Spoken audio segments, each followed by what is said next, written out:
guys, bersama Derby.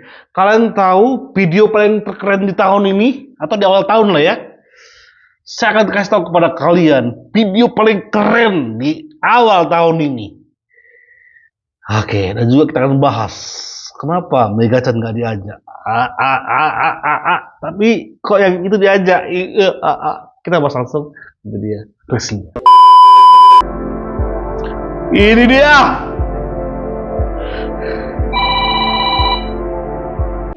Gila.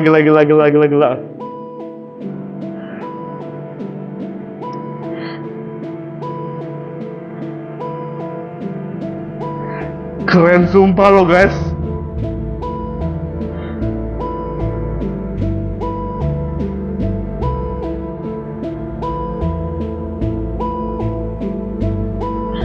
Sumpah masih terasa merindingnya lo guys. Oh my god. Kombinasinya itu loh yang buat merinding. Presiden saat ini, presiden sebelumnya, presiden yang sebelumnya lagi, baru Kapolri kayak gitu kan. Berarti kalau udah Kapolri berarti ya dia Panglima TNI. Oh, gila. Kan Mas, apakah Megachan nggak diajak? Kita akan jawab guys ya. Kita lihat video ini. Ya, saya mau menjawab ini. Orang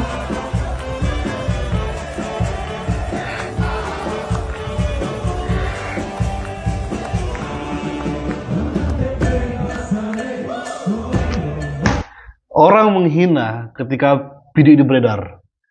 Enggak simpati kepada rakyatnya yang susah. Maumu mereka gimana? Nangis juga gitu. Rakyatku belum makan. Serba salah mereka kau buat. Bangsat emang anjing abah ini. Pokoknya kelompok RT 16 RW 24 perangnya sama semua. Oke, dan kita masuk ke pembahasan yang utama guys. Yes, foto mahal, semoga Bung Karno tersenyum. Ini ada postingan dari Putra Siregar. Ada Mbak Puan di tengah-tengah 3 presiden. Ada makna ini. Apalagi di belakangnya foto Soekarno. Gokil guys. Oke. Yang saya hormati Ketua Dewan Perwakilan Rakyat Republik Indonesia, Saudari Puan Maharani.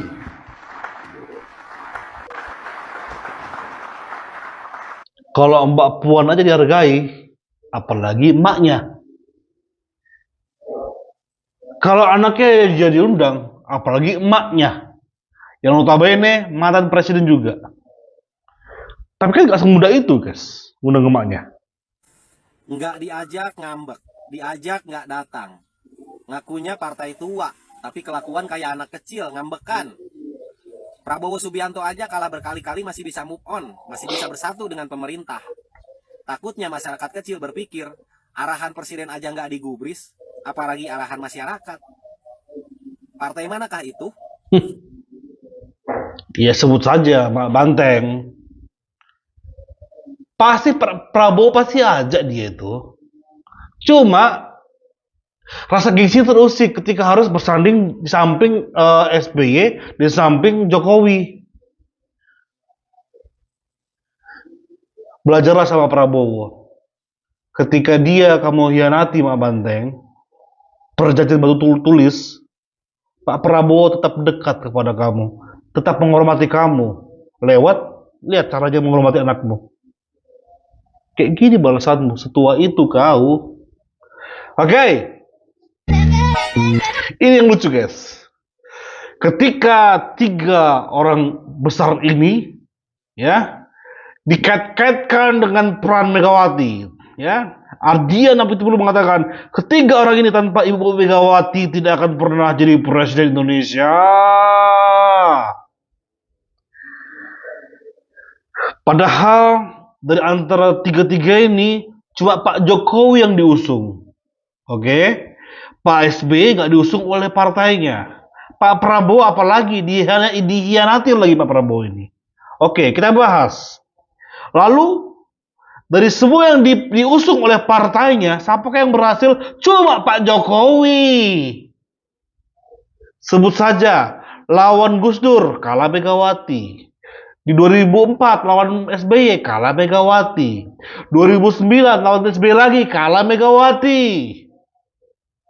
Cuma sama Pak Jokowi, 2014, 2019 menang. Oke, kalau gitu, berarti Ganjar harusnya jadi presiden dong.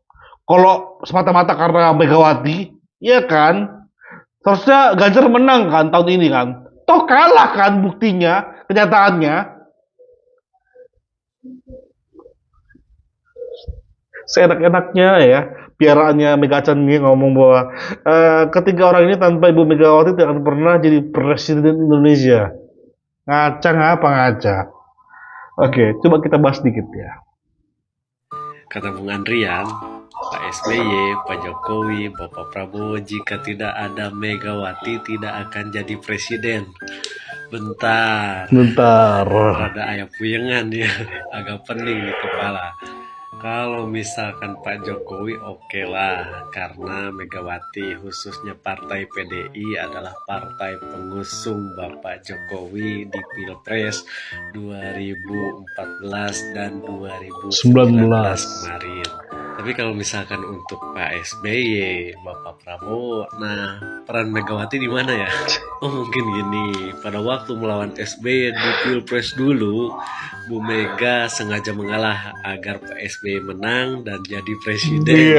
Sama halnya di Pilpres 2024 kemarin nih, Ganjar disuruh mengalah oleh Megawati supaya Bapak Prabowo menang dan jadi presiden. Karena logikanya kalau misalkan nggak seperti itu, ya minimal saat ini yang jadi presiden itu Ganjar. Karena Ganjar didukung oleh Megawati. Atau minimal pada waktu bertarung dengan SBY dulu, ya Bu Megawati yang menang dan jadi presidennya. Karena Bu Megawati didukung oleh Bu Megawati. Kok nggak sadar pola pikir si Ade nih guys ya? Kenapa nggak dibalik? Karena Jokowi lah partai itu menang. Coba tanpa Jokowi, menang nggak kau? Buktinya ada nggak kemenangan yang kau raih? Kalah semua kan? Semenjak Pak Jokowi ada kalian, makanya menang kalian kan? Ngaca dikit. Ngaca ngapa ngaca? Adian. Harus diakui, PDIP hari ini bukan siapa-siapa. Megawati bukan presiden, bukan pejabat yang saya kira banyak orang yang juga tidak mau berkawan dengan PDIP belakangan ini. Setelah kalah dengan Pilpres ya, bisa dicek di Pilkada juga dikeroyok. Kayaknya Mas Adi, aduh, bahasanya kasar sekali. Sejak kapan boleh ketua umum partai politik ikut mengendalikan kekuasaan? Sejak kapan? Nggak pernah, Mas. It's not in the constitution, it's not in the undang-undang, nggak ada, Mas. Saya waktu dulu saya konflik sama teman-teman di PKS.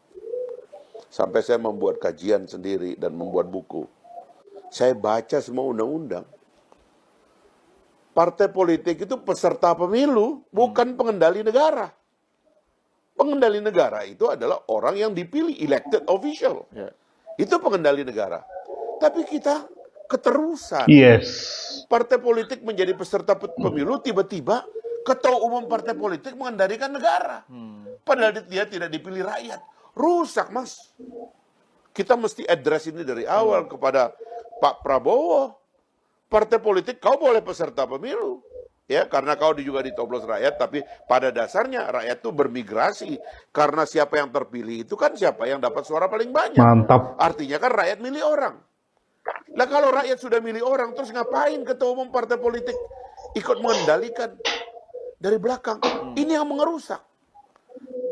Itu yang mengerusak. Pas tuh. Tapi aku syukur banget atas semua yang terjadi beberapa hari ini guys ya. Termasuk ini guys. Iya, akhirnya Megawati dipermalukan oleh kadernya sendiri. Mendagri membongkar bahwasanya 51 dari 152 kader PDIP atau yang diusung PDIP kepala daerahnya kemarin sudah ikut dari hari pertama retreat. Artinya mereka sudah membangkang dari hari pertama kepada Megawati. Dan sekarang sudah hampir masuk semuanya, menyusul hampir seluruhnya masuk ke Magelang. Artinya apa? Mereka membangkang kepada perintah Megawati. Padahal sampai saat ini perintahnya masih tetap tunda dulu masuk ke Magelang. Artinya apa lagi? Artinya mempermalukan Megawati sendiri. Apa artinya jadi ketua? Apa artinya jadi pimpinan kalau tidak dipatuhi oleh bawahnya, oleh kadernya sendiri? Hancur marwah Megawati dibuatnya. Pertanyaannya, kenapa kepala daerah itu masuk atau membangkang kepada Megawati? Satu, kalau dia mengikuti Megawati, artinya dia membangkang kepada Prabowo. Kalau membangkang kepada Prabowo, dia bisa berhenti jadi kepala daerah, bisa dikriminalisasi macam-macam. Kalau dia dipecat dari kader partai, tidak masalah. Dia tetap jadi kepala daerah, seperti Gibran, seperti Bobi Nasution. Simpel kan? Kepala daerah adalah orang-orang yang logis. Terima kasih. Walaupun memang ini saya nggak bisa pastikan guys ya, ini benar atau tidak ya. Bu, langsung saja Bu, ini sebelumnya sudah ada instruksi dari Bu Megawati begitu ya untuk menunda perjalanan retret. Kira-kira alasan apa sih Bu yang menurut Ibu nih, Ibu harus tetap ikut retret pada hari ini hingga tanggal 28 nanti? Silakan Ibu. Singkat saja Bu. Gimana Bu? Kita masuk TV. Sebelumnya Ibu sempat Iya, ada yang beredar bahwa ibu ini dipecat oleh PDI. Saya belum bisa pastikan, tetapi masa depan mereka agak terancam. Karena sampai hari terakhir tuh ya, cuma 10 kepala daerah PDI yang nggak ikut dalam retret tersebut. Gubernur satu-satunya dari Bali. Siapa itu? Oh my God. Inilah ketika kita menyaksikan kesombongan dihancurkan bertubi-tubi lewat rakyat ya. Rakyat saat ini kan sedang melihat siapa Megawati sesungguhnya. Yang kedua, lewat kebijakan Prabowo, lewat retret ini semakin memperlihatkan. Yang ketiga, lewat pembangkangan anak-anaknya juga. Dia ngajari anak-anaknya membangkangin presiden, tetapi anak-anaknya malah membangkangin dia. Karma is real. Kita akan terus kawal guys di channel ini terlebih. Thank you. Bye-bye.